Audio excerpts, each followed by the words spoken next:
Olá, pessoal. Vocês que nos acompanham ao vivo ou pela gravação, muito obrigado pela companhia e sejam bem-vindas e bem-vindos.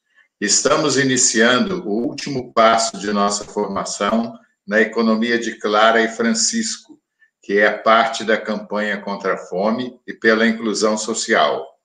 A campanha é promovida pelo Vicariato para Ação Social, Política e Ecumênica da Arquidiocese de Vitória, que tem como pároco o padre Kelder Brandão.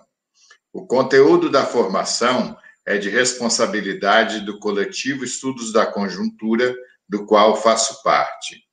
A apresentação de hoje tem como tema Existem alternativas. Políticas públicas que têm o bem comum como prioridade, motivando consciência para a pressão política. Esse tema já foi inicialmente abordado em vídeo disponível no portal da Arquidiocese de Vitória e no canal do YouTube da própria Arquidiocese.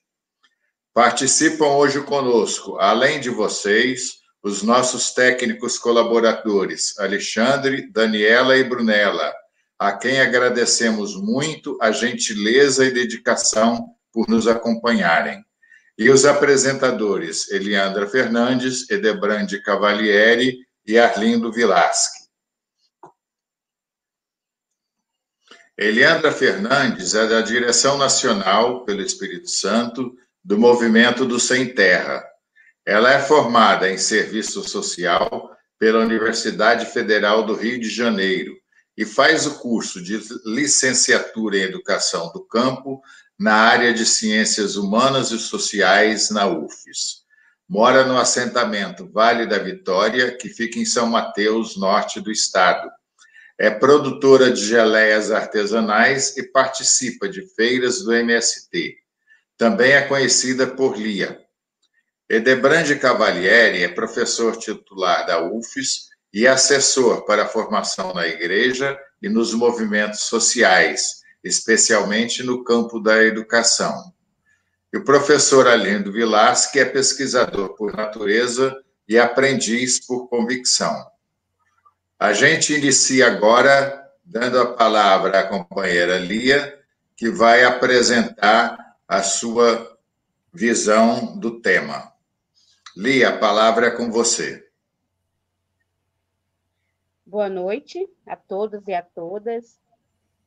Primeiramente, eu gostaria de agradecer o convite ao camarada Arlindo, que prontamente, o Movimento Sem Terra aceitou e eu vim cumprir essa tarefa.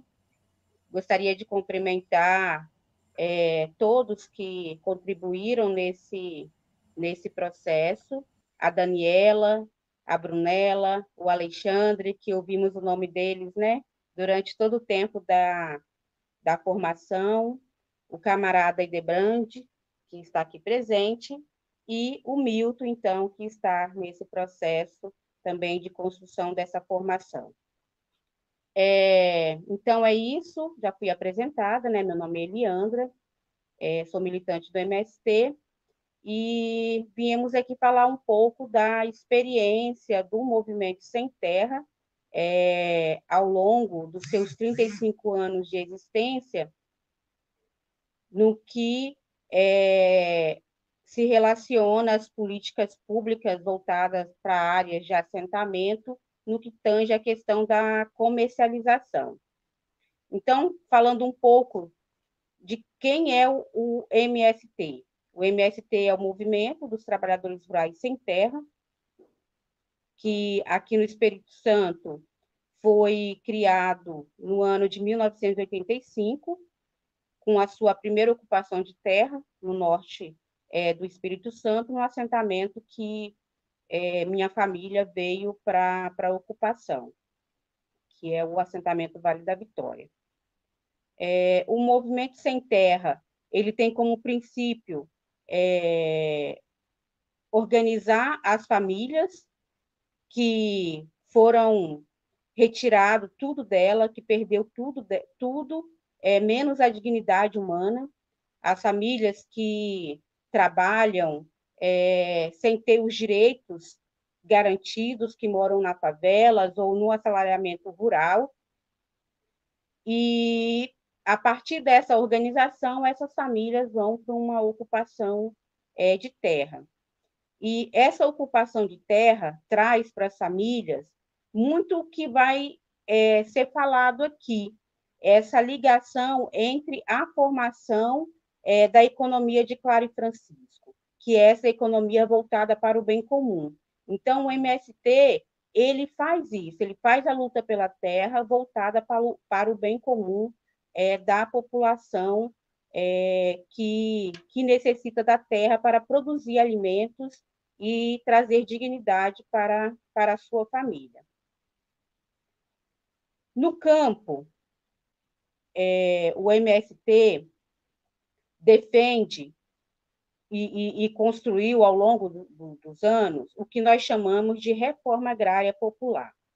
Ao falar de reforma agrária popular, nós vamos falar de um outro projeto que é antagônico à reforma agrária popular, e que, na fala do professor Arlindo, durante a semana, na formação, ele trouxe muito isso.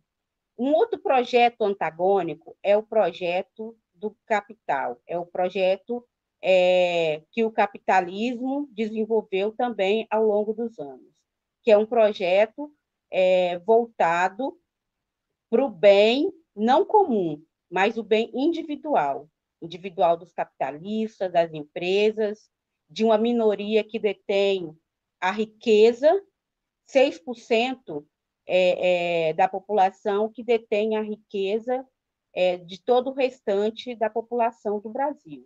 O Brasil é um dos países que mais tem desigualdade social.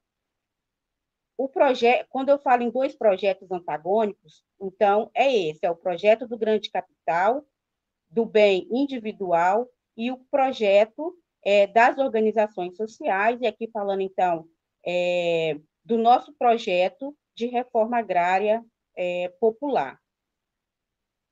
E a reforma agrária popular, ela vai defender os bens da natureza, né? Vai defender uma produção de alimentos saudáveis. A gente não está falando de qualquer alimento, a gente está falando de alimentos livres de agrotóxicos.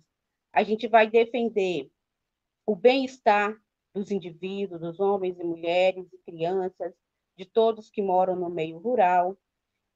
A gente vai defender o princípio da solidariedade. Nós vamos defender uma educação de qualidade no campo, nós vamos defender uma saúde de qualidade no campo, e isso tudo pensando no bem comum.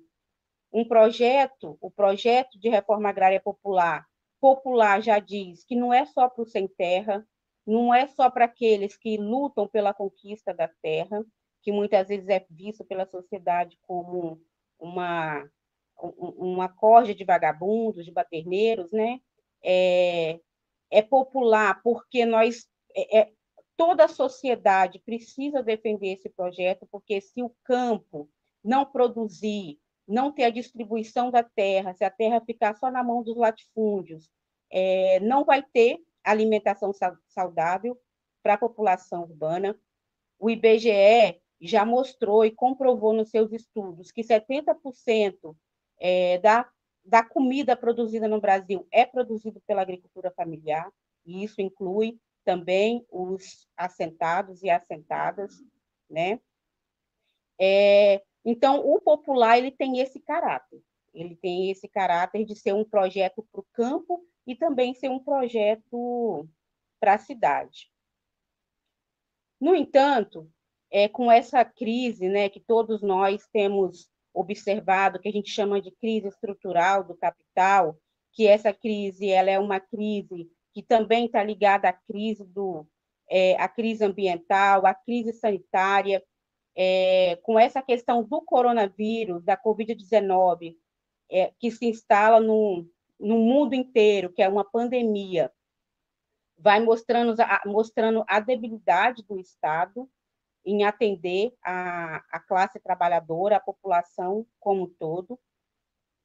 E a gente vai ver que essa debilidade ela está ligada justamente porque, historicamente, não foram criadas políticas públicas que atendessem à população como um todo. Como o próprio professor Arlindo falou na aula dele, o Estado ele é mínimo para a classe trabalhadora, mas ele é máximo para o grande capital, porque é a partir do Estado que dá todas as condições para o grande capital se desenvolver a partir dos estados e do próprio município e do país. No entanto, hoje nós vivemos um momento conjuntural no Brasil e no mundo inteiro, mas aí falando do Brasil, onde com a pandemia a classe trabalhadora ela se vê desprotegida, inclusive de orientações do próprio governo. Então, quando a pandemia avança tanto aqui no Brasil, ela avança por conta que nós não temos um governo que nem minimamente seguiu as orientações da Organização Mundial da Saúde em relação aos cuidados, o isolamento social, para evitar que tantas pessoas morressem no Brasil. E aí, essa população também ela está desprovida do básico para sobreviver. Ela está desprovida de comida, ela está desprovida de água, ela está desprovida, né, daquilo que é básico para a sua sobrevivência. E o Movimento Sem Terra, logo que começa todo esse processo, principalmente da pandemia, foi uma das organizações sociais que logo se pensou em comum praticar o nosso princípio da solidariedade. Então, nós logo começamos a praticar, organizando os nossos assentamentos, mobilizando os nossos assentamentos para poder fazer a doação, não daquilo que está sobrando no nosso sítio, nos nossos lotes no assentamento, mas para doar aquilo que nós temos, compartilhar aquilo que nós temos. E assim nós fizemos. Só que, no entanto,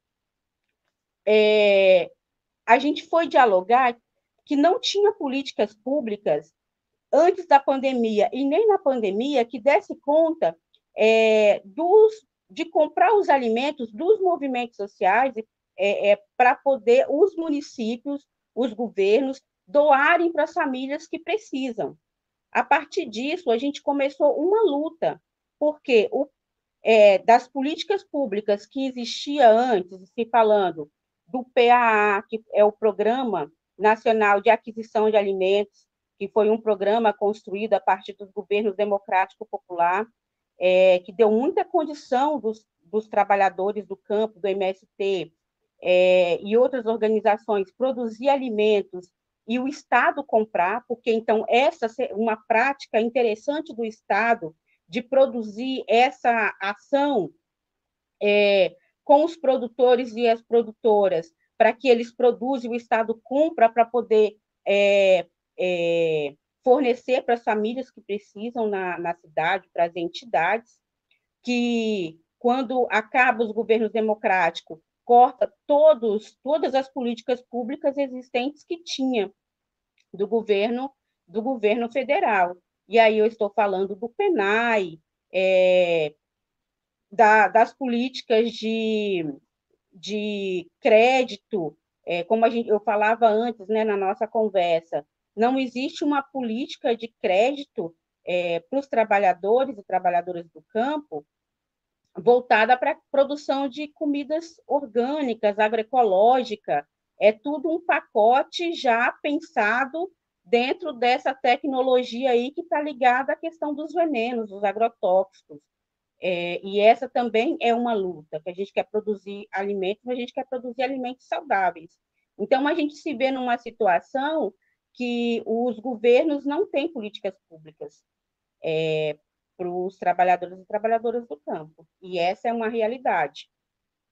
Em tempos de pandemia, em vez de aumentar as políticas públicas, ao contrário, tanto o governo estadual como os governos municipais suspende o PENAI, que era o programa de de alimentos para as escolas, que é obrigatório um mínimo de 30%. E aí os alimentos que se tinha nas lavouras começaram a perder, estragar, porque se produziu para esses programas e esses programas foram suspensos. No entanto, os governos municipais e o governo estadual ficaram comprando cesta básica dos atacadistas.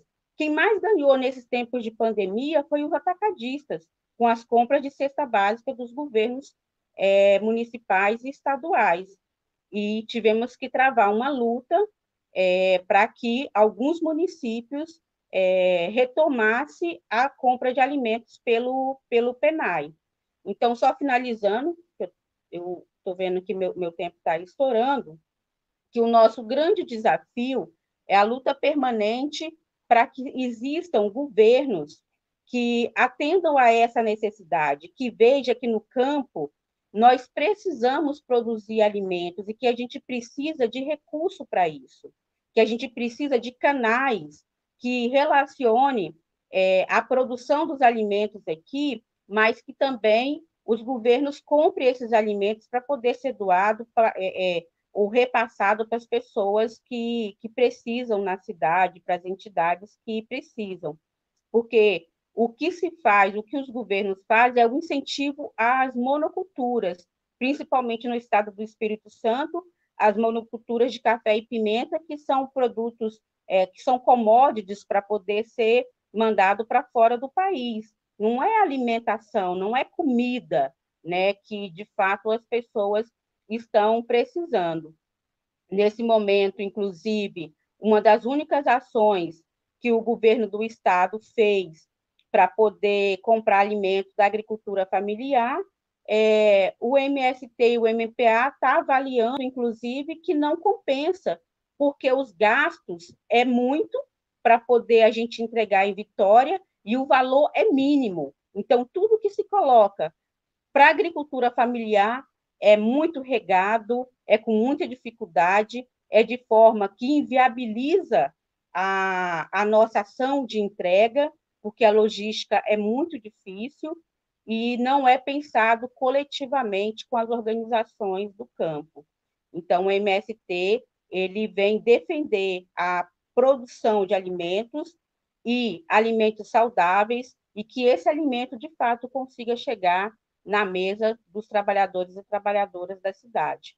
E por isso que nós estamos também, assim como o MPA, uma das formas de fazer os nossos alimentos chegar até a mesa de quem está na cidade, uma das iniciativas é a venda de cestas de alimentos da reforma agrária, que a gente está fazendo uma vez a cada 15 dias, e que, para além da venda de alimentos, que gera renda para os assentados e assentadas, também uma forma de diálogo e debate com a sociedade da reforma agrária popular que nós defendemos. É isso. Obrigada. Obrigado, Lia. É muito doloroso a gente perceber que as famílias de trabalhadores rurais não têm do governo o necessário aporte de recursos e de subsídios para que eles consigam, de fato, produzir com toda a sua potencialidade e com toda a qualidade que é característica das famílias, da agricultura familiar. Eu chamo, então, o professor Edebrandi Cavalieri para que ele faça a sua apresentação. Professor, a palavra é sua. Boa noite a todos. Obrigado, Milton. Obrigado, Arlindo. Obrigado a todo mundo. Obrigado a quem está nos vendo e ouvindo. Algumas questões me chamam muita atenção no decorrer de todo esse processo de formação em vista da economia de Clara e Francisco. A inspiração que me chama, que me move nesse momento, é a inspiração de Clara e Francisco. Isto é, a atitude dos dois foi uma atitude radical. Você imagina, Francisco, rompendo com a própria família, com o próprio pai, que era um mercador, Bernardone, e formam um grupo, formam uma comunidade, claro, a mesma coisa. Um grande historiador dizia que, Arnold Toynbee, dizia que a única atitude capaz de salvar a Terra é a atitude de Clara e Francisco. A única atitude capaz de salvar a humanidade, diria isso hoje, salvando a Terra como coisa obrigatória, salvando a casa comum, seria uma atitude radical aos moldes de Clara e Francisco. É muito desafiador chegar no último momento e colocar isso para a nossa sociedade. Então, essa é a inspiração para mim fundamental. O segundo ponto que me chama a atenção no decorrer de tantas palavras, e tantas falas, e tantas reflexões, eu não sei se foi da Crislane ou se foi da Ana Rita, mas acho que seria de todos nós aqui que participamos, é a constatação de que a Covid-19 chegou antes do Estado, chegou antes das políticas públicas. Isso é um desastre. Maior do que a ausência da vacina. Quem está morrendo de Covid são os negros, são os indígenas, são os pobres. Então, não vou me deter muito tempo, não, vou reduzir um pouco, instigar um pouquinho o meu amigo aí e camarada Arlindo Vilasque. A questão que o Arlindo nos colocou para servir de base, ou de chão, é o papel do Estado. Que forças nós temos para agir no contexto do Estado que encontramos? Que ação as pessoas podem desenvolver para pressionar o Estado em vista do bem comum? É muito prazeroso estar aqui falando, e tem a companheira Eliandra, que faz um curso da Universidade, Educação do Campo, e que eu vi nascer desde o começo, inclusive participando das reuniões dentro da universidade, para que se criasse esse curso lá em São Mateus e aqui em Vitória, mas dentro da realidade e das necessidades dos jovens, dos homens, das mulheres, do campo. Dentro do calendário do campo. E foi preciso pressionar o Estado, mas o Estado não era uma coisa distante de nós. O Estado é representado pelas próprias pessoas que fazem parte da universidade. E aí, o Centro de Ciências Humanas, junto com o Centro de Educação, se juntaram para pressionar a universidade para criar esse curso. Um curso que necessita de suporte, porque o jovem do campo que vem para estudar no CEUNES ou em Vitória, onde é que ele vai ficar? Precisa de hospedagem. Graças a Deus, esse curso foi criado. Eu não sei se vai ser ainda mantido, porque necessita de recursos. Não é muita coisa, não é muito caro, não, em vista de tanto que se gasta. E também foi criado um outro curso que é em vista do bem comum das comunidades indígenas. Foi o curso de letras indígenas. São duas iniciativas que, para mim, me mostram como é que nós podemos né, agir para que o Estado possa servir ao bem comum. Nós estamos no momento em que, de 2 em 2 anos, temos eleições. E essas eleições são suficientes para o desenvolvimento de uma democracia participativa? Não. Para mim, de 2 em 2 anos é brincar e fazer de conta. Fazemos de conta que estamos vivendo democraticamente. Porque a democracia, ela se faz realmente e concretamente na medida em que o Estado se coloca a serviço do bem comum, a serviço das necessidades das pessoas, e não dos banqueiros. O Arlindo, na fala dele, elenca um conjunto grande de ações nessa direção. Então, é necessário que a sociedade se organize, como tantas organizações que nós temos, mesmo nesses 2 em 2 anos, possa organizar as pessoas para escolher candidatos que estejam afinados e afiados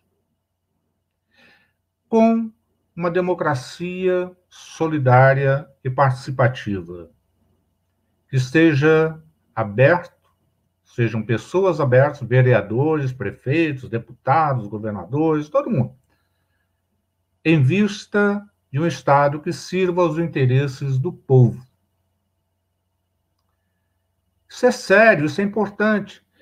Nós vimos, neste momento de pandemia, como as tecnologias de informação elas são tão necessárias. Está aí um campo de inclusão e desafiador. Antes da gente conversar, chegar à fala ao vivo, Eliandra dizia da dificuldade das populações rurais de acesso às tecnologias de informação como a internet. Então, vejam bem, a questão fundamental tem a ver com as políticas públicas nos mais diversos espaços. Saúde, alimentação, economia, de todos os campos, e nós sentimos como o Estado chega muito depois. Eu lembro aqui que em 2019, a Igreja Católica propôs ao Brasil uma campanha da fraternidade sobre políticas públicas. O tema era Fraternidade e Políticas Públicas. E aí, eu diria para vocês, olha, o que nós avançamos? O que nós... Acho que alguns desafios se colocam a partir desse percurso que nós fizemos nesses encontros. É necessário uma formação das comunidades para uma economia de Clara e Francisco. Eu não gostaria que a gente parasse aqui hoje. Acho que nenhum de nós gostaria que fosse, o fim. Não. Eu acho que nós temos aqui, primeiro ponto de partida para uma economia de Clara e Francisco. Acho que o chamado do Papa é exatamente na direção da construção de uma nova realidade. Necessário também fortalecer todos os espaços da sociedade, das organizações sociais, e fazer com que os candidatos, eleitos ou não, eles estejam em sintonia, em apoio a essas necessidades, a essas organizações. Então, a economia de Clara e Francisco, ela nos aponta, para um movimento bem radical, bem forte, da sociedade. A grande revolução não chega da noite para o dia. Clara organizou um pequeno grupo de mulheres e Francisco, um pequeno grupo de homens. E a partir da situação real deles, de viver pobre, junto com os pobres, para sentir e servir aos pobres, levou a esse movimento que inspirou e que, segundo muitos mesmo, é um movimento único capaz de salvar a humanidade. Acho que a economia de Clara e Francisco realmente ela é a alternativa única para que nós tenhamos uma vida solidária, para que nós tenhamos uma salvação da humanidade. Era isso. E aí, essa é a grande questão que eu levanto, né? Isso é, nós precisamos forçar, pressionar o Estado para desenvolver, né, uma economia solidária, uma democracia participativa mais intensa. Tá? Obrigado. Obrigado, professor. É interessante como muitas pessoas ainda não percebem a importância de reivindicar do Estado, de fazer pressão no Estado para que ele desenvolva políticas públicas que se voltem para a economia de Clara e Francisco, para um mundo mais solidário e onde se respeite os limites do próprio planeta, a casa-mãe, né? Vamos chamar, então, o professor Arlindo Vilasque para dar continuidade às apresentações. Professor Arlindo, muito prazer, boa noite, a palavra é sua. Obrigado, Milton. Eu gosto muito da ideia de que, quando a gente está caminhando, e aparentemente a gente chega ao fim, na realidade nós estamos começando dando os primeiros passos para a próxima trajetória, para o próximo trajeto, para os próximos desafios. Para a gente ver coisas que a gente não conseguiu perceber, não é? Na nossa caminhada inicial ou na nossa caminhada intermediária, seja onde ela aconteceu e onde ela aconteceu. E quando a gente ruma para aquilo que a gente chama o último trecho desta nossa formação em elementos para entendermos e agirmos segundo a economia de Clara e Francisco, eu acho que tem alguns pontos que a gente já pode colocar no embornal, botar na mochila, botar na bolsa, para os nossos próximos trechos. Um deles é a gente definitivamente buscar entender um pouco melhor e nos aprofundarmos mais no verdadeiro sentido do bem comum. Para que a água seja um bem comum, é preciso que ela seja propriedade comum. Então, não adianta nós estarmos falando que a água é um bem comum se o nosso Congresso aprova uma nova lei de saneamento que transforma a água numa mercadoria. Consequentemente, quem tiver dinheiro para comprar, compra. Quem não tiver, fica sem ele. Quando a gente fala em bem comum, nós estamos falando também em construção social, de novas tecnologias, de novos medicamentos. Então, se é bem comum, tem que ser propriedade comum. Se nós, cada uma e cada um de nós, participa, financia, através de diversos mecanismos, as pesquisas voltadas, por exemplo, para o desenvolvimento da vacina contra a Covid, ela não pode ser objeto de patenteamento para se transformar em objeto de lucro imediato para este ou para aquele laboratório. Temos que fazer uma campanha para que a vacina contra a Covid e todas as demais vacinas, né, não seja objeto de patenteamento para gerar um lucro extra para algumas poucas grandes corporações. Se nós estamos falando de conhecimento, e o conhecimento é um bem comum, porque ele é uma construção social, por mais que alguns queiram, não, mas afinal de contas foi a empresa X, conversa fiada, inúmeros trabalhos mostrando que não, isso é sempre uma construção comum, na maioria das vezes, inclusive com recurso subsidiado dos governos, tá? Seja através de um Incapé no Espírito Santo, seja através de uma Emater no Brasil, seja através de uma Secretaria de Saúde no Estado, seja através da Fiocruz no governo federal, seja através da universidade, dos institutos tecnológicos, tudo bem comum. Por isso tem que ser propriedade comum, propriedade no sentido do acesso comum, não é? Então, acho que é fundamental nós entendermos e nós começarmos as nossas novas caminhadas. Coisa boa receber convites. Olha, agora vamos fazer um novo trecho, né? Vamos fazer uma outra formação. Não é para repetir o que a gente já fez. O que a gente já fez já está feito, né? A gente pode aprender com os equívocos cometidos nesses nossos últimos 5 trechos, mas a gente tem novos desafios pela frente. E vamos enfrentar de forma comum, mas a gente precisa entender, né? Precisa entender que tecnologia da informação hoje é um bem comum, construído através de pesquisas, né, de conhecimento, que é de todos. Consequentemente, é direito fundamental de toda e todo cidadão.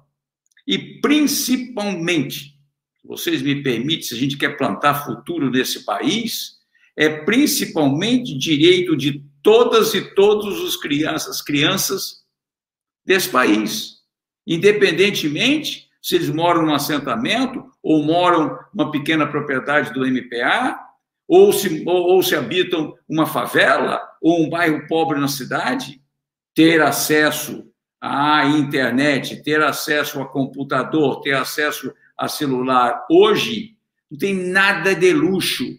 É um direito fundamental se nós queremos construir um país mais justo, mais fraterno, menos desigual, menos exclusivos, como é esse Brasil que nós temos aqui. E aí sempre me surge, né, a ideia de que para isso ir para frente, nós temos que, a gente pode e deve e fazemos pressionar, né, para algumas mudanças mais gerais. Alguns de nós construímos as nossas utopias por uma veia política, por outra veia política, mas eu gosto sempre de destacar, e aí é fundamental a fala do Papa Francisco, de que as grandes modificações no mundo estão se dando, sempre se deram, através de microações. Microações que, eventualmente, a gente nem sabe onde é que vai dar, né? E a gente pode pegar inspiração em Clara e em Francisco de Assis, né? Lá no século XII no século XII do milênio passado, né? O que eles fizeram? Jogaram uma pedrinha no lago, né? E onde é que a onda desse lago foi chegar? Foi chegar aqui em 2020, foi chegar aqui conosco, né? Na chamada economia de Clara e Francisco, para uma reunião em Assis, patrocinada pelo Papa Francisco. Então, quantas coisas que são feitas com aparente é uma microação, uma ocupação de uma terra ociosa que é bem comum.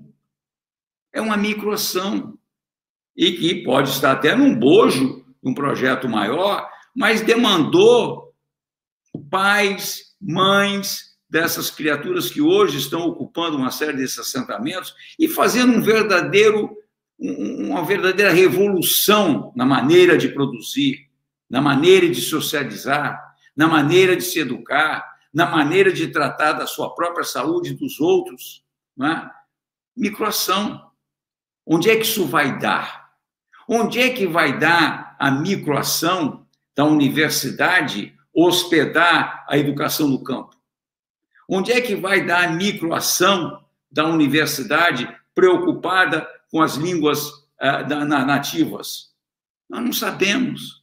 Mas como ela tem uma intenção, uma determinação de gerar igualdade, gerar respeito, gerar um tecimento de uma outra economia, de uma outra sociedade, de uma outra forma de nos relacionarmos entre nós, com a natureza, né? Com essa nossa espiritualidade, não tenham dúvida nenhuma de que é a pedra d'água, a pedrinha no lago. Não é? Quando nós, aqui na costa, quando não temos o lago, a gente pode fazer a brincadeira, fazer muito com os filhos da gente, né? Jogar uma pedra no oceano. E aquilo, a física quântica já mostra, né? Que aquilo a gente tem até como controlar a nossa ação. Mas nós não temos a mínima condição de controlar a repercussão dessa ação. Quando ela é uma ação boa, como a ação de Clara e Francisco, como a ação dos assentados do MST, como a ação daqueles e daquelas na universidade que pesquisam voltados para o bem comum, o bem-estar comum, o cuidar, né?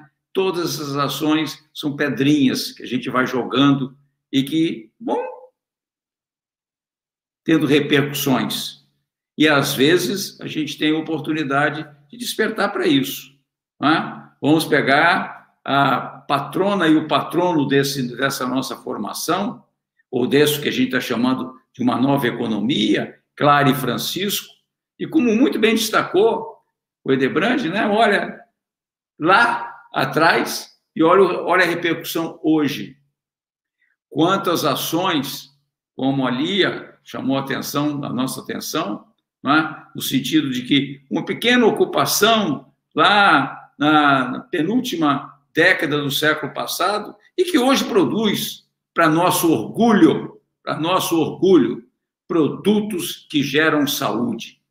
Agora, nós podemos continuar e devemos continuar com um dos nossos pés nessas microações, nessas coisas que nós temos o direito, temos o dever, temos a obrigação de nos articularmos enquanto sociedade e colocarmos em prática. Mas nós temos o dever e a obrigação de cobrar da figura do Estado, seja ele representado pelo governo federal, nesse momento, praticamente não representado, porque não representa o Estado Nacional, né? Seja ele na figura do governante estadual, esteja ele no Executivo ou no Legislativo, seja ele quem estiver ocupando um cargo executivo ou legislativo no município. Temos que pressionar para que ali existam mais do que as microações da sociedade civil organizada. Não é um favor que essas autoridades, nesses níveis, venham a fazer de apoio à agricultura de qualidade, apoio à educação de qualidade, à saúde de qualidade. Isso é obrigação do Estado. E nós temos que cobrar, sim. Porque se nós não cobrarmos, eles vão continuar agindo. Né? Se nós não ficarmos na fiscalização, né? No exercício da cidadania, que não é só na hora do voto, é 365 dias por ano o exercício da cidadania. Se nós não fizermos, eles vão continuar nas suas respectivas zonas de conforto e atendendo às pressões dos maiores. Mesmo pode ser os atacadistas, pode ser as grandes propriedades, pode ser os bancos, né?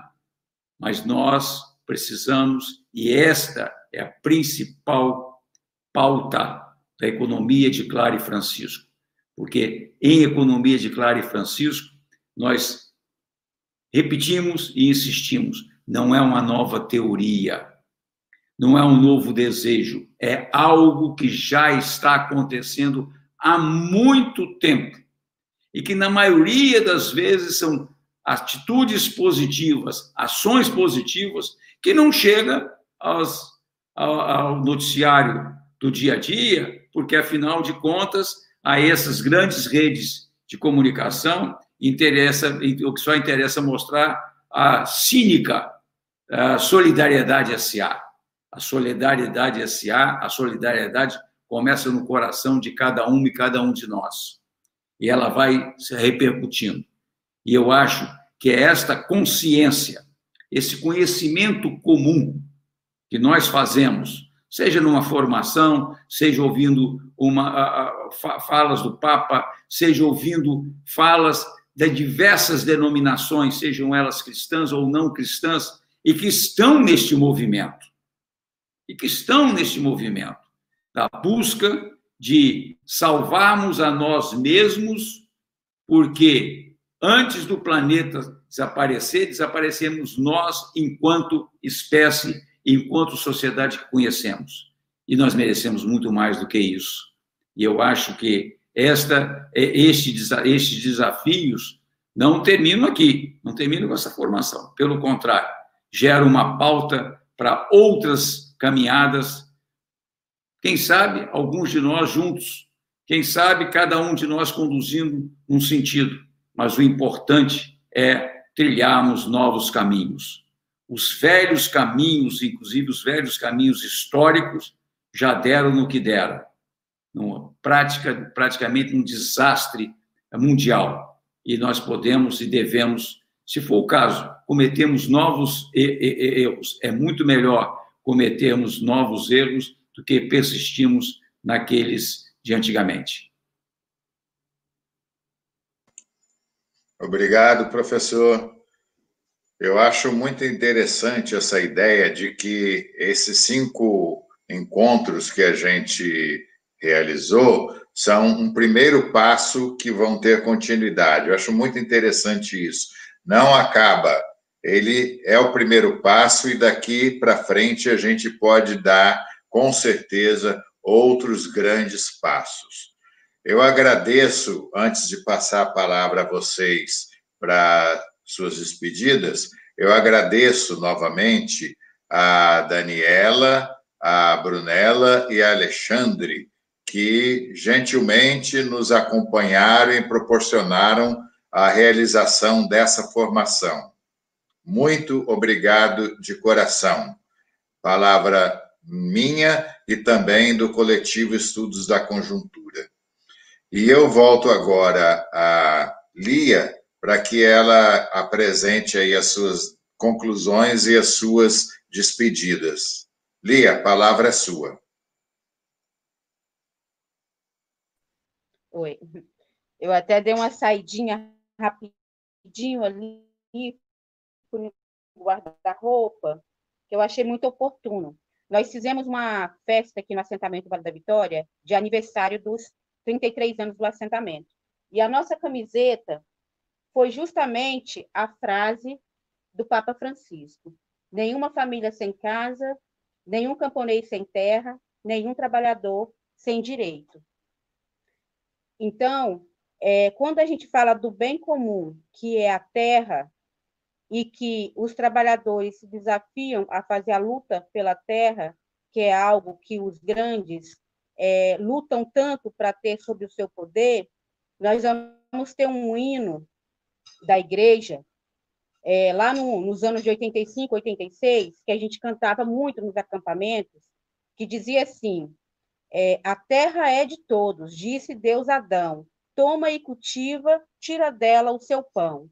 É por isso que, ao longo desses 35 anos do MST aqui no Brasil, a gente sempre acreditou que a gente estava fazendo a coisa certa, que a terra Deus deixou para todos, para quem cultiva, para quem quer tirar dela o seu sustento e sustentar outras pessoas.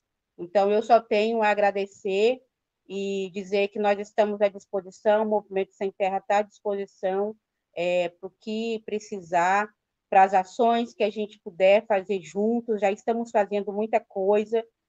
Temos um programa nacional de plantio de árvores que o MST está puxando, junto com a sociedade. Temos a meta de plantar 500 mil mudas de árvores para recuperar esse meio ambiente tão destruído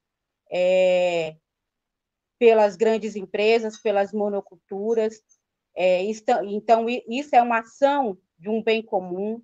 Estamos fazendo um curso de educadores populares em saúde para atuar nas comunidades em tempos de pandemia, que totalmente autônomo, sem ajudas, simplesmente, né, dos militantes, que é algo para o bem comum. Então, tem muita coisa que todos nós, a classe trabalhadora como todo, articulada entre o campo e a cidade, pode fazer. No mais, muito obrigada. Obrigado, Eliana. A gente passa agora a palavra ao professor Edebrandi para que apresente as suas conclusões e as suas despedidas. Eu quero concluir, como nós estamos num momento assim, de muitas falas, muitos discursos religiosos, eu quero concluir com uma frase tirada de Isaías, capítulo 1, e que foi utilizada na campanha da Fraternidade 2019 sobre políticas públicas. E o versículo de Isaías diz o seguinte: serás libertado pelo direito e pela justiça. Ninguém está aqui falando de ideologia nenhuma. Nós estamos falando do direito, estamos falando da justiça. Uma economia pautada no direito é uma economia que não exclui, é uma economia solidária.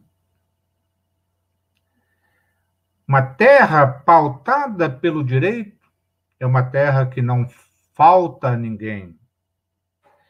É uma terra provida de água, provida de árvores. A ação do MST é uma ação do direito da terra sobreviver, do direito do planeta sobreviver. Esse foi o grande grito ouvido nos 9 países que compõem a região amazônica durante o Sínodo da Amazônia. Então, o direito e a justiça são as bases fundamentais da economia de Francisco. Não é ideologia política nenhuma. Isso é bíblico. Queria terminar com essas 2 palavras do livro de Isaías: direito e justiça. O caminho para uma economia solidária, o caminho das políticas públicas deve ser pautado sempre pelo direito e pela justiça. Quando um ou outro falta, nós vamos ter morte. É isso aí. Boa noite, obrigado a todos. Obrigado, Edebrandi. Passamos, então, a palavra ao professor Arlindo para as suas conclusões. Professor, por favor.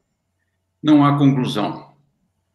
Há um profundo agradecimento às sementes e à irrigação com água pura que aqui fizeram a Lia, o Edebrandi, a Crislaine, o Leomar, a Marta e o Heraldo, a Ana Rita, o Giovanni, a Claudete e o Kelder. Agradecer muito, mas muito mesmo, a esses nossos querubins, Brunella, Daniela e Alexandre.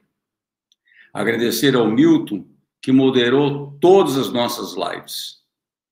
Agradecer o apoio institucional do Vicariato da Arquidiocese de Vitória e ao coletivo Estudos de Conjuntura. Mas se vocês, todos já citados, não ficarem zangados comigo, não ficarem com ciúmes, eu gostaria de agradecer cada fundinho do coração a cada um de vocês, a todas e todos vocês caminhantes nessa nossa aventura em 5 etapas. Caminhantes que não vão parar agora, simplesmente dando um refresco para novos passos. Sem dúvida nenhuma, são passos que são eivados de paz e bem e que vão buscar novas jornadas, juntas e juntos ou isoladamente, na construção de um mundo inclusivo de todos os seres viventes, como nos inspira o Papa Francisco e todas as formas de vermos a economia de Clara e Francisco.